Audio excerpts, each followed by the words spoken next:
We are in Srimad Bhagavad Gita 12th chapter, which is named as the Yoga of Devotion. And Lord Krishna is giving explanations to Arjuna when Arjuna asked about difference between the different kinds of yogis, bhaktas, karma yogi, etc. So Lord Krishna explains there is no difference, but everybody is dear to me. And the most important point is to see the mind should be fixed somehow or other on me, and then do whatever you like.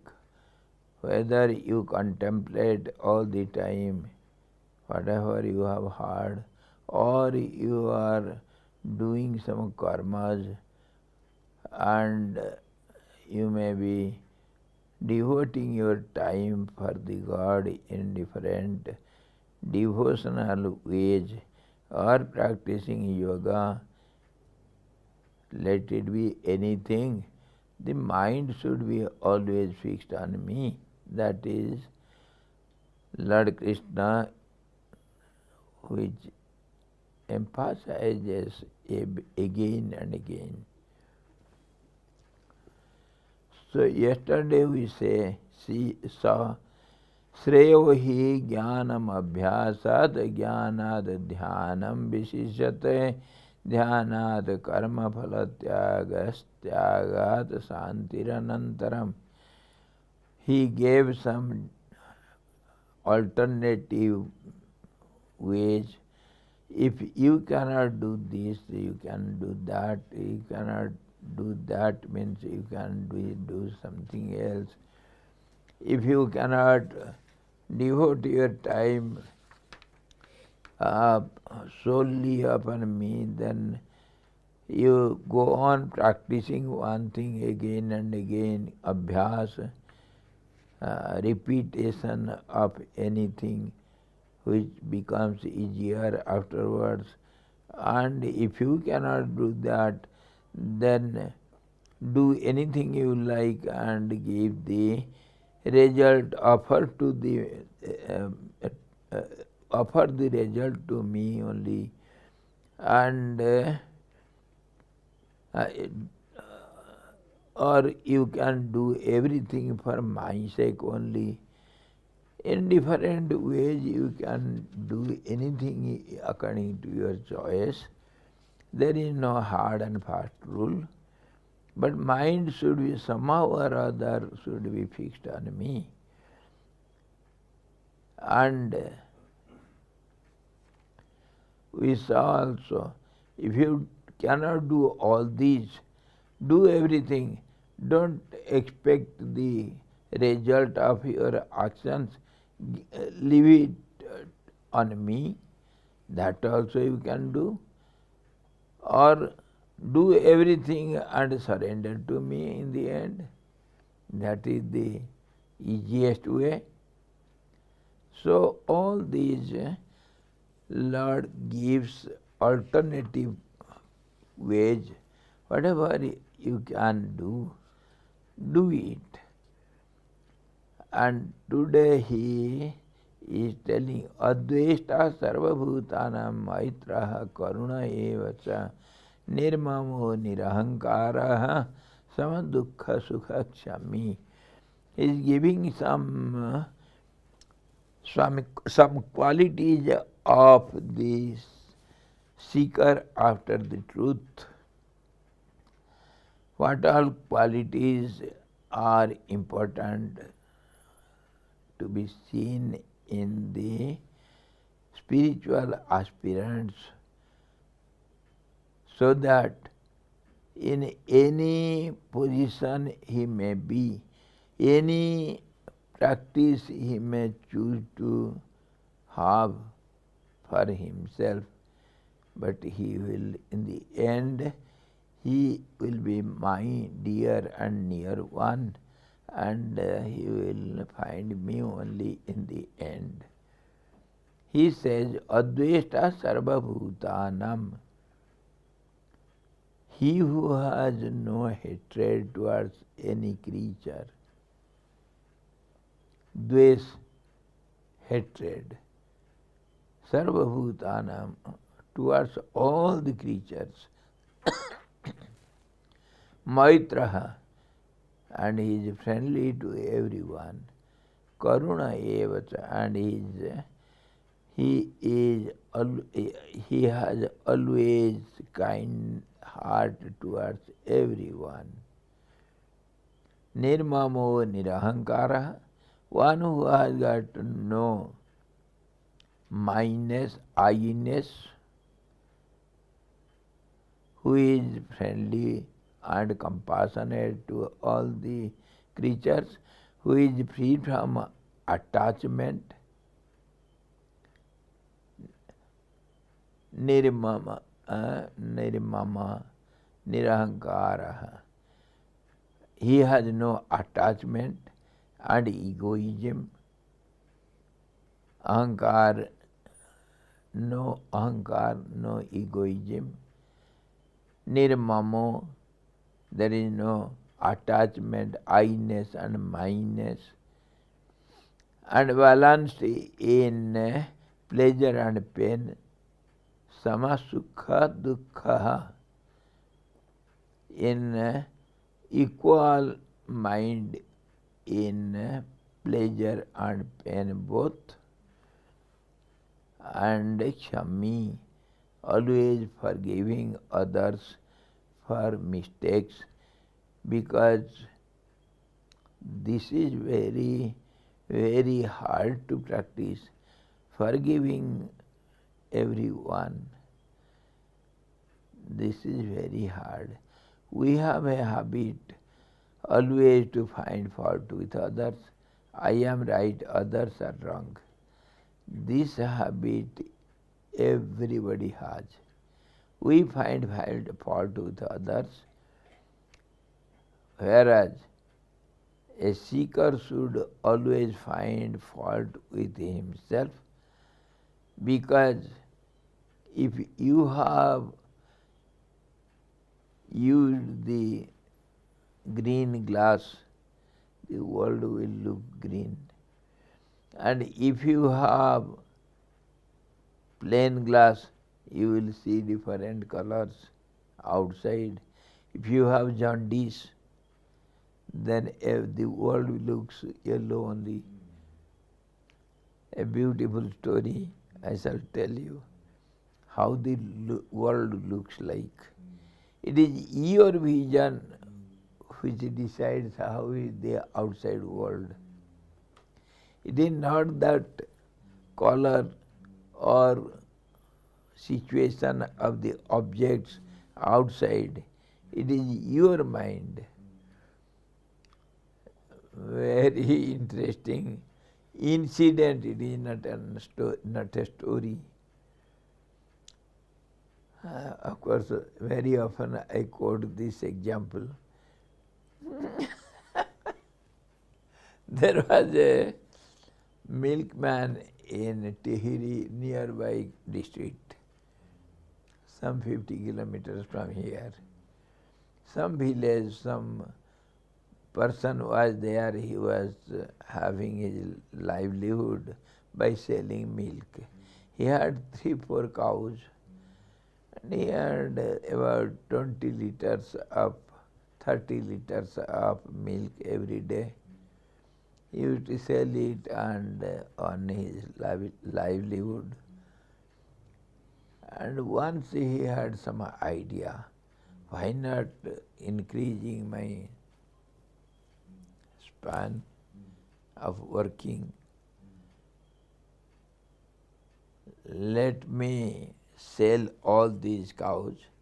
I shall bring a beautiful buffalo. He saw some buffalo somewhere, yielding 20 liters of milk. in a day, and maybe 20 liters morning and about 15 liters in the evening. A fly cannot sit on it total round. No, no bone is seen. Full of energy, and she is fed so much. Whole day she is eating and eating green grass. The owner feeds her sumptuously. Day and night it goes on eating. It is a machine. As much it eats, so much it will give you milk. Milk giving machine. All the green grass turns into milk. This fellow was very much greedy to have that buffalo. He sold all the cows and purchased that buffalo. I will sell so much milk, and only I have to look after only one buffalo. He brought it. Once purchased, it cannot be returned. So he brought the buffalo home, and unfortunately, he could not supply so much green grass, green fodder to the cow and to the buffalo.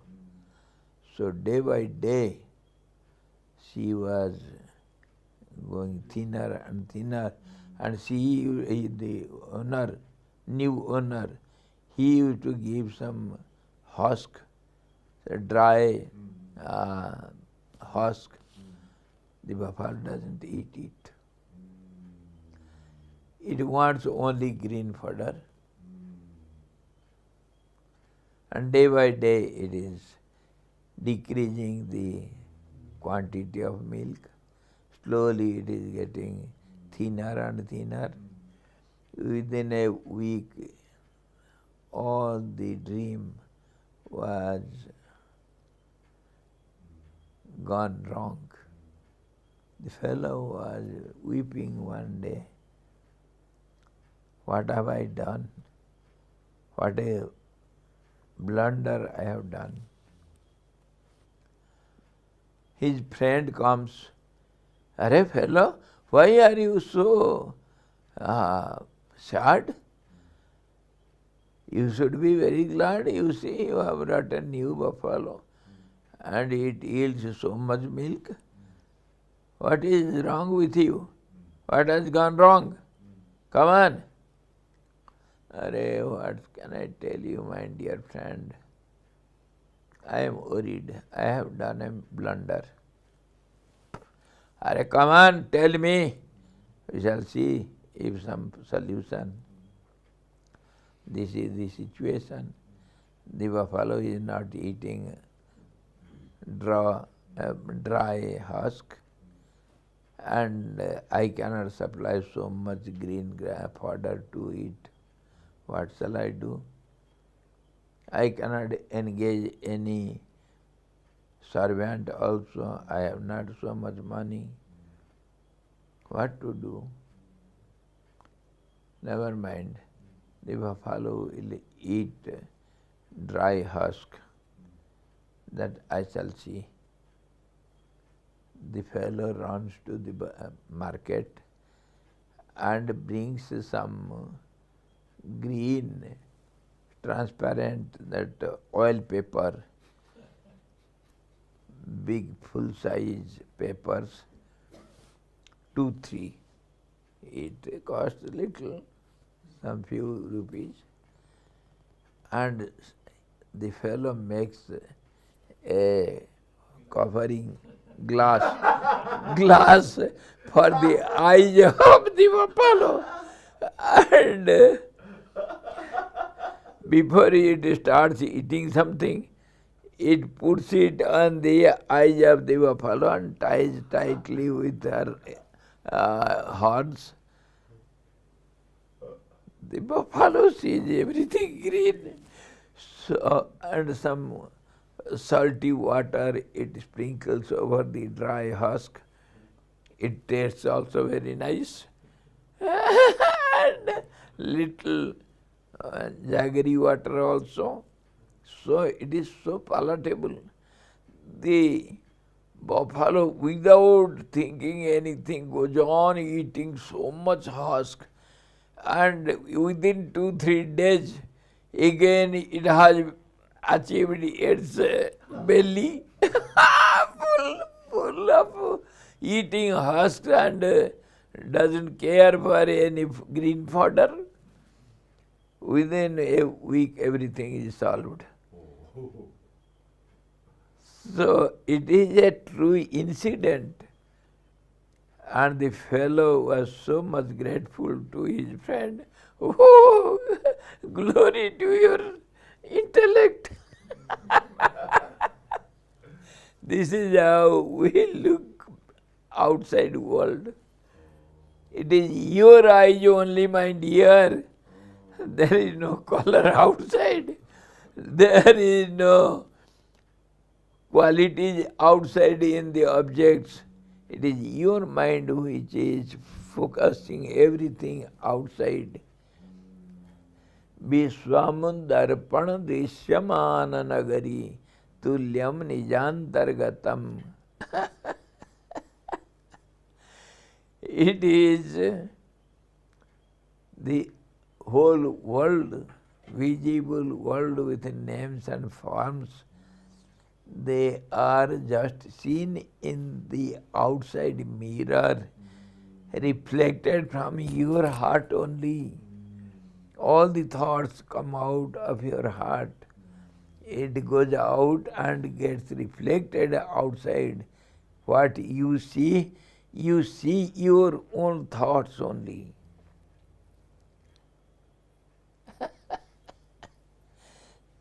And it is just like your dream comes, that only which you have achieved or accumulated ideas in the daytime in waking state.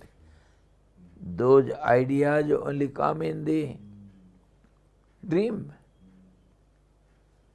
And if you notice your dream, you should analyze your dream. Every night, everybody dreams. Somebody remembers it, somebody forgets it. If you are aware of a dream, you will able to analyze it.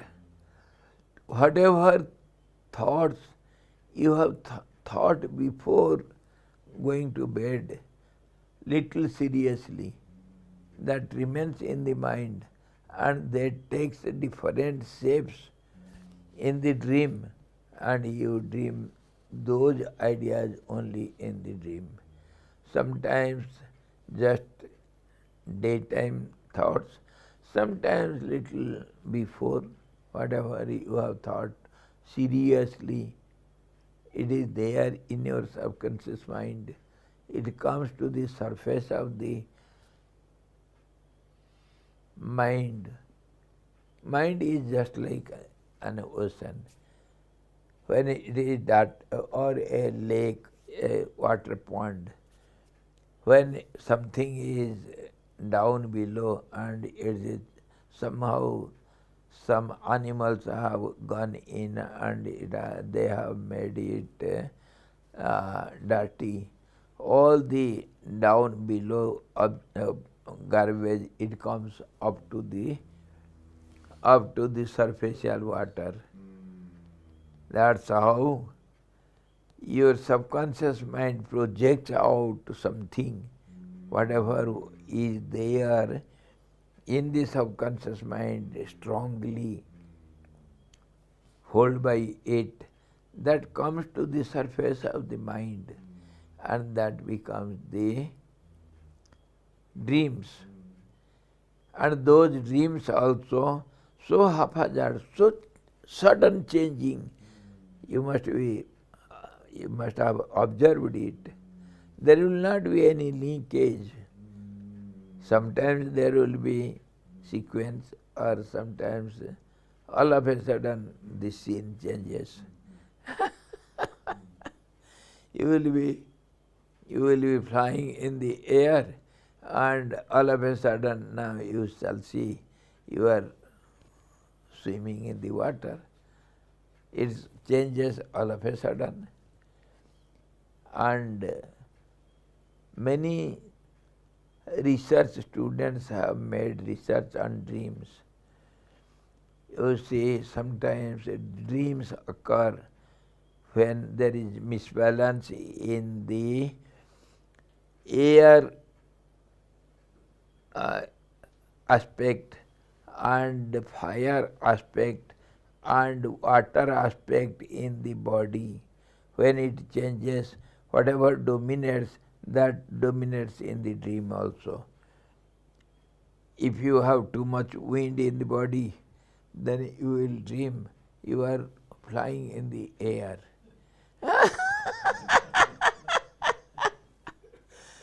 It is the outcome of all the research. It is not just a joke. I have also many times I have done research over dreams, how dreams occur. I have found out all these are truths, whatever is opined by the great philosophers on dream, on our subconscious mind, how it accumulates all the impressions, informations, how those informations react when they get a chance. You have to be introvert, and watch your mind very carefully, forgetting the world business. Then you will come to know all these secrets. You must have some interest, some choice for it. Then everything will be clear to you. Sometimes the dreams are also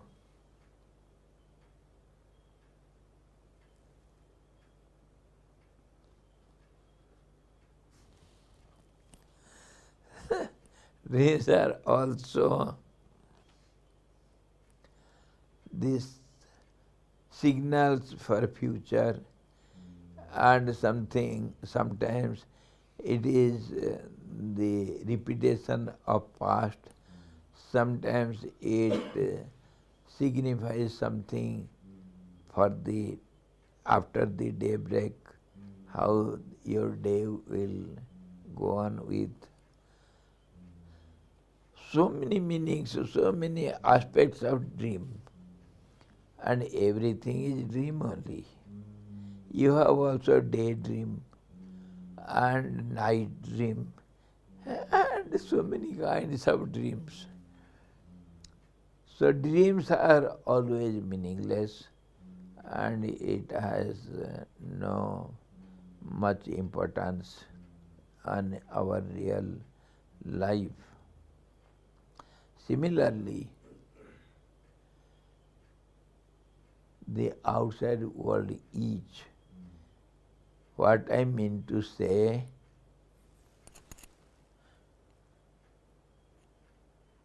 sama sukha dukha kshami. We find fault with others, not with us, not with our own self. If at all there is some fault with others, that is your inner fault reflecting in him. That is the meaning. There is no wrong with outside objects or persons. It is you, my dear. It is very hard to accept it, because everybody thinks I am a perfect man. Of course, it is your birthright. Perfection is your birthright. That is called human right. Don't think you can shout anywhere and everywhere and talk anything anywhere and everywhere and do anything you like. That is not human right. Your right is to be in your limit and understand yourself. That is your right. And to be perfect, that is your birthright.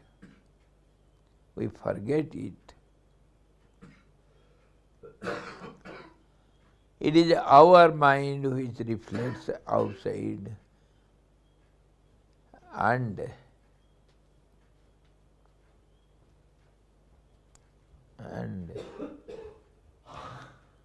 उनको थोड़ा मेरा वो splitting दे देते, जाना पड़ता है बेचारा. यही है मेरा, इधर ही है.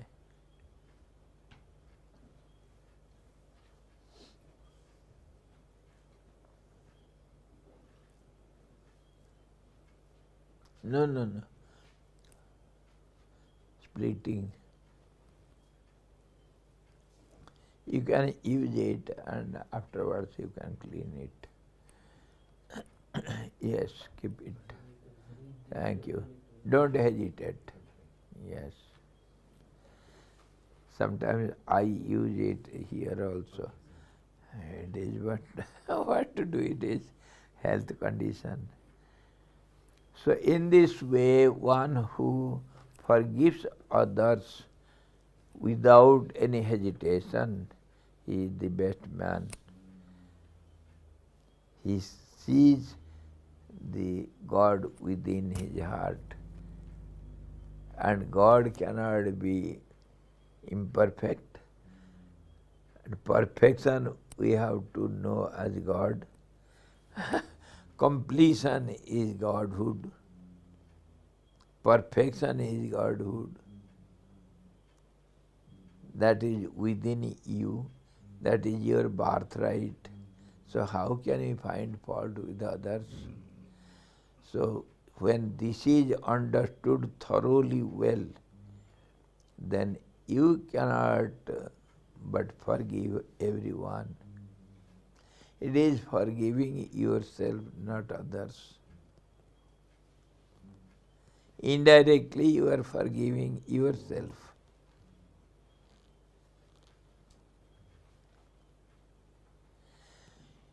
This is the climax of understanding and the limit of our intellectual achievement and the achievement of a true, sincere, honest seeker. If this is achieved, you have done 90% of the job. Only then you have to fix the mind on the absolute, which is present everywhere, sitting within your heart. That perfection, that completeness, that right attitude, and that perfect understanding, that is called God. So this is what Lord emphasizes upon. Lord Krishna gives a description of the nature of the Bhagavad or a sage, Bhagavata, or a sage in the following 8 verses. These 8 verses are called Amrita Ashtakam, 8 stanzas, nectarian stanzas. the essence of our life stops. How should be our life, and what is liked by the Lord, and so what is called Godhood.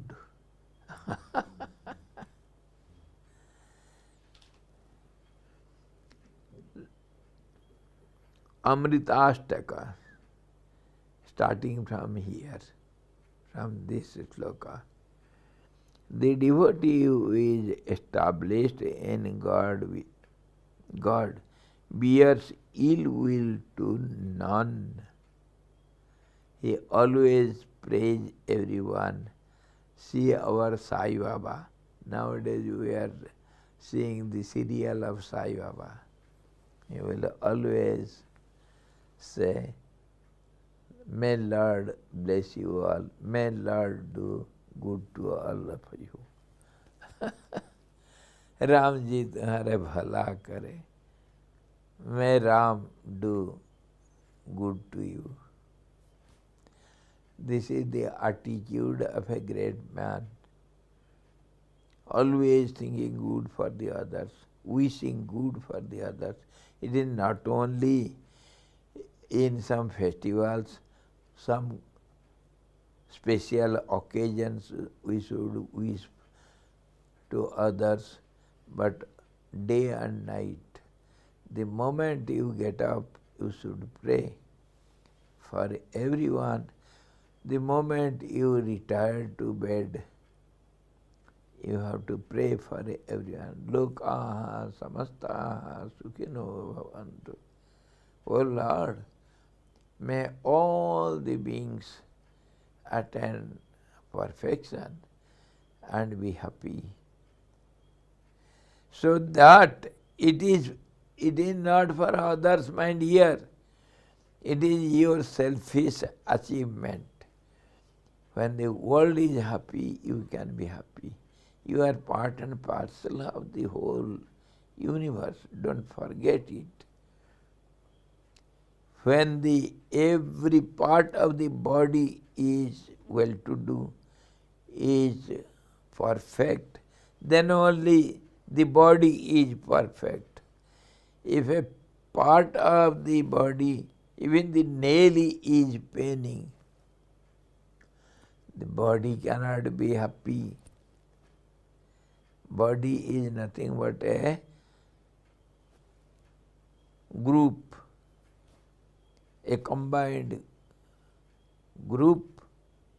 The whole group will be harmonious if every part of it is doing well with a balanced system. Then only the body will be happy. If the body is happy, then only the small finger will be happy. If the head is aching, the hand also has to suffer. It is not different from the body. So you are just like that in the universe. Whatever is there in the cosmos, that is present in the microcosm. So you are not different from the universe. So you are praying for all means praying for yourself. If the father or the boy, small boy, prays for the family welfare, is he not one of it?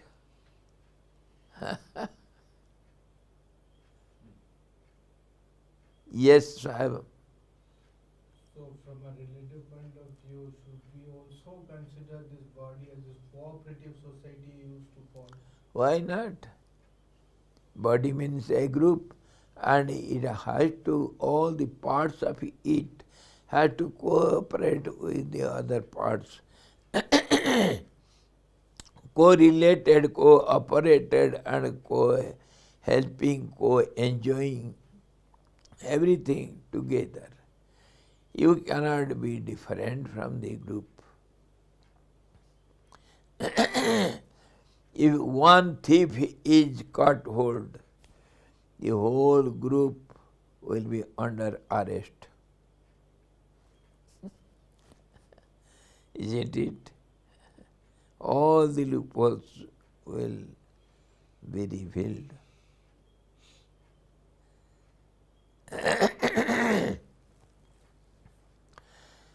So what he says, Lord Krishna wants to clarify.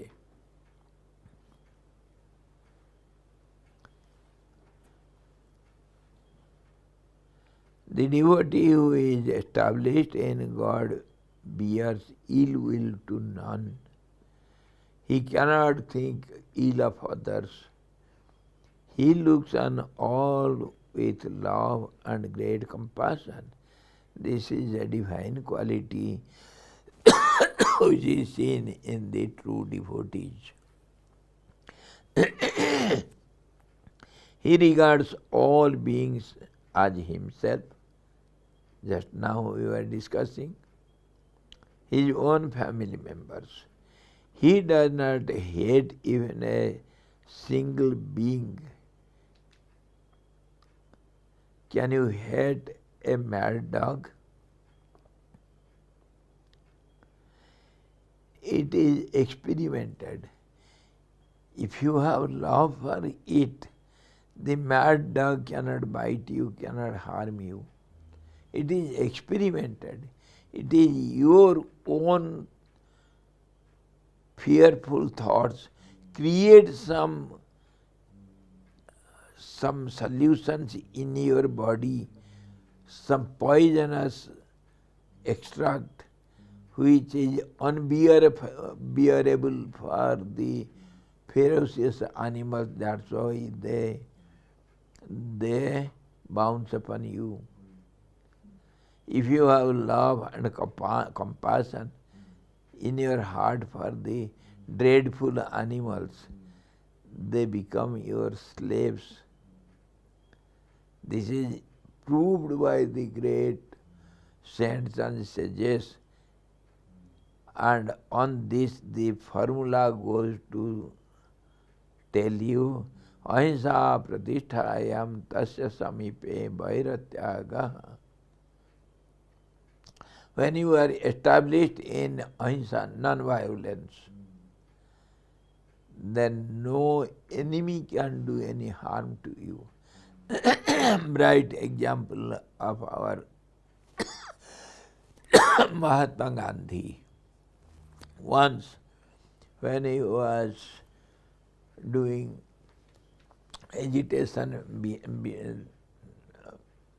against the English rulers, he used to go from village to village by walk. He has no fear. He fears none. He loves everyone. He was established in truth and non-violence. So, he had to fear none.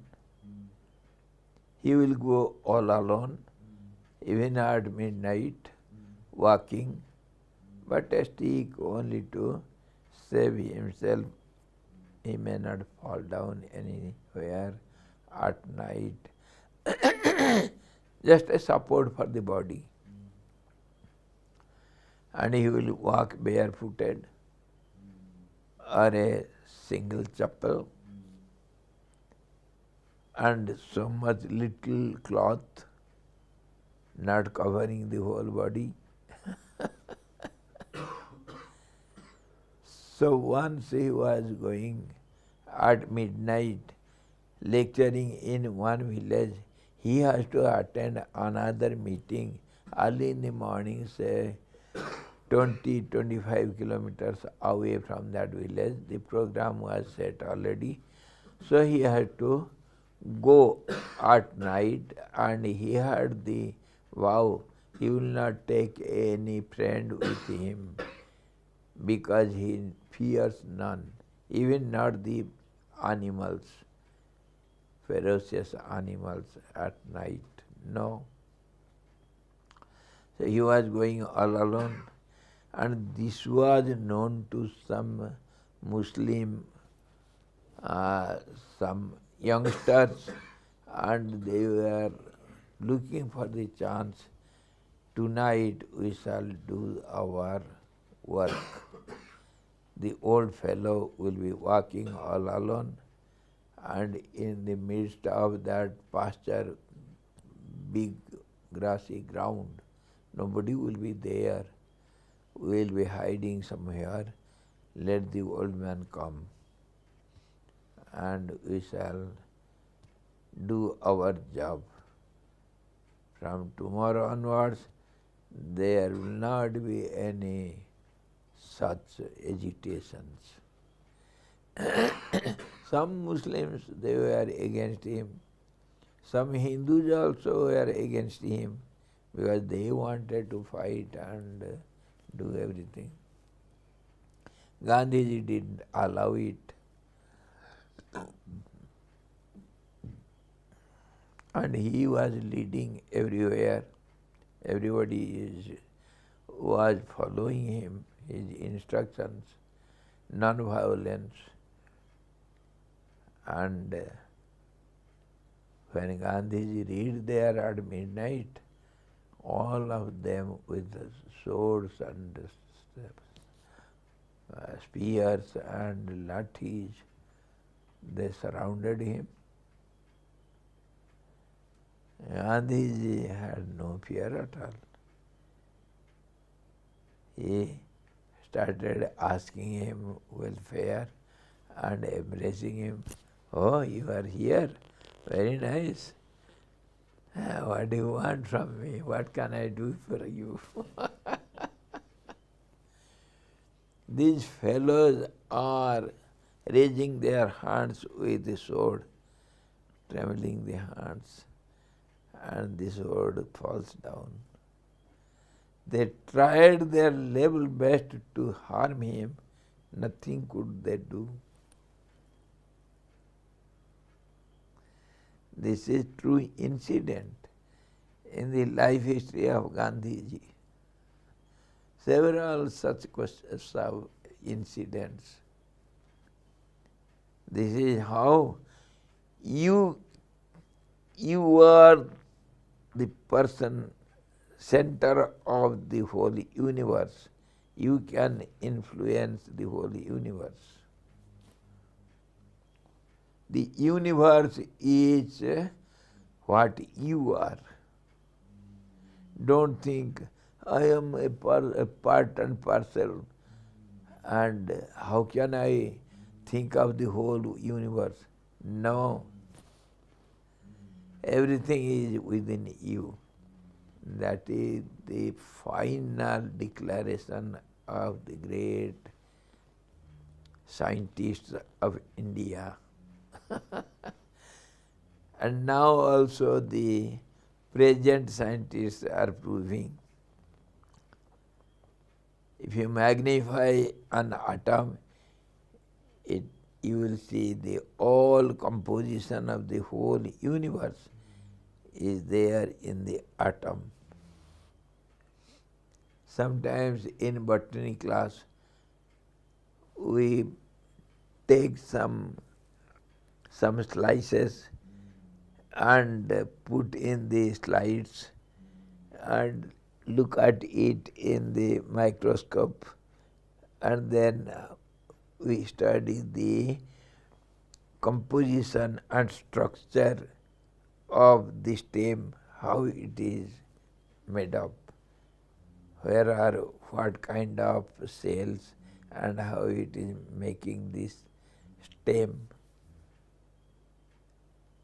In that way, if you can take a slice of this universe, if you go on studying, you will find yourself there.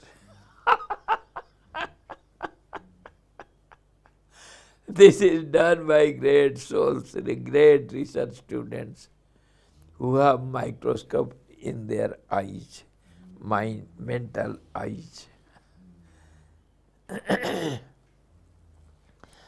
So what the meaning is, A person who can think for the whole universe, he is dear to the Lord.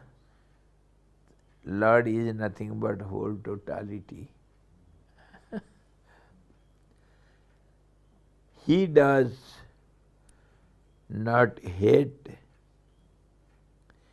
He does not hate even a single being, not even the creature which gives him intense pain. He who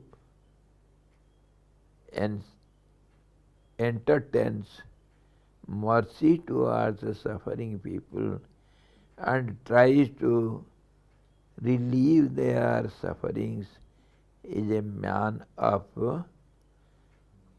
karuna, mercy, man of mercy. Another example I will give you. Of course, it is a story, exemplary story.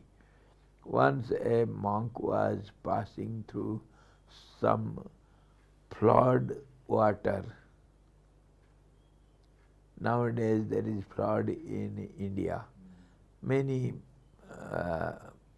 states they are suffering from flood. 3 feet, 4 feet water in the village area. It is in the houses also there is water only. So they are suffering. So in that condition, a monk was passing through and he was just near the, he is about to reach the shore and he saw some scorpion is a poor being. It is swaying away in the current of the water and getting down and getting up again and again and struggling hard to save himself. It cannot do anything. So the monk goes there and takes it in the hand, in its palm, and tries to throw up. At that time the scorpion bites his hand, and it makes it fall down. And again the scorpion is dipping down, suffering. Then again the monk tries to lift it up. Again it bites. So the monk thinks seriously, this small creature, it is not giving up its habit. Its habit is to stink. And how can I, being a monk, a human being, how can I give up my habit to save others, to help others? Let it sting me. Never mind. I will not throw it. He took it in both the palms, and the scorpion was going on stinging it. And he bear everything and put it on the ground. The scorpion was saved. So this is the habit of the monks who want to pray for everybody's welfare. This is how the mercy is seen in the great people. Even towards the enemies and people who harm them, they pray for them. What about Jesus Christ? What about our Socrates? He prayed for his enemies. So, Lord Krishna gives the example of such a being who is ever merciful towards others.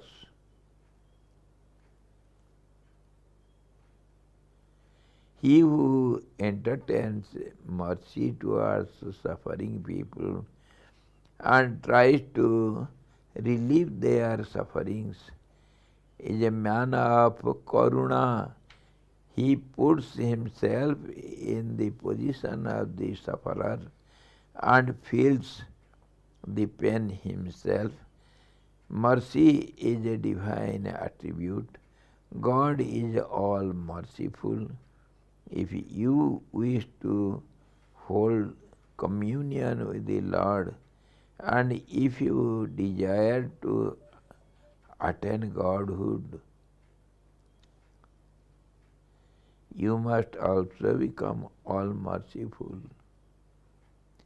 God is like a mother towards her children. If the child passes urine or stool in the lap of the mother, will the mother throw the child out? Never. You have seen it. Never it can be possible. Let the child do any sorts of nonsense. The mother is always merciful. So also is the condition of the well-wisher God towards every creature, not only for human beings. Every living or non-living being is his creation. So he has to be. He has to be merciful and impartial towards everyone. Or else he is not called God. This quality itself is Godhood. If you want to achieve God, you have to be like God. And such people, they put themselves in the position of the sufferer. Do unto others, putting yourself on the other's position, and then treat others. How you will feel when you are suffering like the other sufferer? How you want others to behave with you? Similar should be your behavior towards the sufferer. You have to put yourself in that position and then think what should be done. That is the quality of the great seekers and sincere devotees of the God. They cannot see anybody suffering.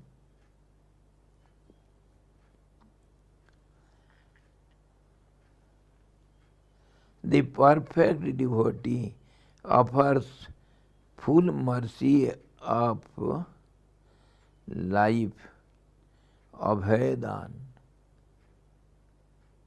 Abhay, fearlessness. My dear, you have come to me, now your burden is on my head. Be fearless. Don't fear anything. This is the quality of the great saints. He is a Paramahansa sannyasi. The devotee only can really understand the mysterious ways of the Lord. He beholds the Lord everywhere. He sees the Lord in all creatures. That is the reason why he has equal vision. He is like the sun or the river. Sun does not have any partiality in giving, spreading its rays over all the universe.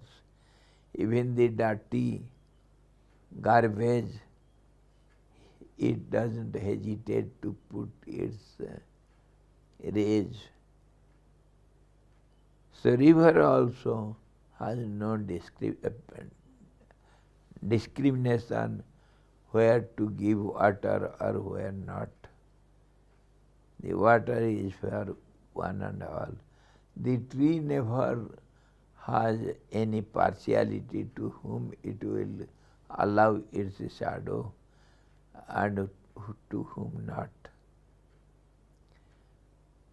So these qualities we can see even in the nature. So why not in the human beings who are always proud of their being greater than other beings? How can you be great as a human being? The sun sheds its light equally on the palace or a cottage. Anyone can drink the water of a river. A river quenches the thirst of cows as well as the tigers and lions. The idea of mineness and I-ness never arise in the devotee's mind. He has no sense of mine and thine. It belongs to me, it belongs to you. Such ideas never occur in the minds of the devotees. He is indifferent to pleasure and pain. He is not attached to pleasant objects. He does not hate the objects that give him pain. He is as forgiving as the earth. See the earth, that's why it is our mother. It bears everything. Do whatever on the earth, dig it, destroy it, do anything on the earth, it bears, it has got no complaint. Just as the children do all sorts of nonsense in the lap of the mother. He is not affected a bit when anybody insults, abuses, or beats him. So also